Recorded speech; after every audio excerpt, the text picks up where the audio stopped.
आजचा दिवस बालिका दिन म्हणूनही साजरा केला जातो। मला या निमित्ताने एक महत्त्वाचं वाटतं की बालिका दिन म्हणजे पोटातील कळ्या बुडू नये हा संदेश आज देणं सुद्धा महत्त्वाचं आहे।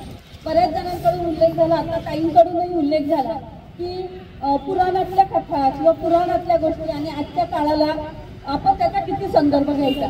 बरेच वेळा या व्यासपीठावरून पुराणातल्या गोष्टी बदलाव्यात असे विचार मांडले जातात। सावित्रीबाई म्हणजे पुराणातली सावित्री आणि आजची सावित्री आणि शिक्षणाची सावित्री या तिघींचा जर आपण मिलाप केला तर मार्गशीर्ष महिन्यामध्ये आपण प्रत्येक जण, बऱ्याच जणांचे डीपी पाहिलं तर प्रत्येक जण घरोघरी पूजा करतो।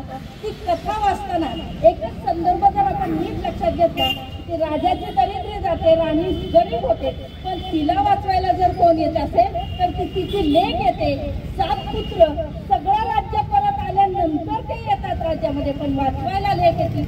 हा जर पुराणातला एक संदर्भ जर आपण लक्षात घेतला तर मला वाटतं आजच्या काळामध्ये सुद्धा सावित्रीबाईंनी दिलेला संदेश की लेक शिकवा, लेक वाचवा आणि लेक जगवा। ती जगली, ती वाचली तर ती शिकेल आणि सावित्रीबाईंच्या खऱ्या अर्थाने विचार आजही सफल होईल।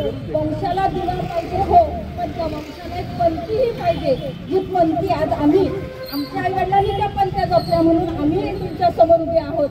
आणि आम्ही आधी म्हणजे अगदी वैशालीताईंपासून सगळ्या भावताईंबरोबर शीतलताई आहेत, नलिनी मोरेताई आहेत, सगळ्या महिला आज तुमच्या सगळ्यांमुळे, तुमच्या पतीच्या सहभागामुळे आणि कुटुंबाच्या सहवासामुळे इथे आहोत।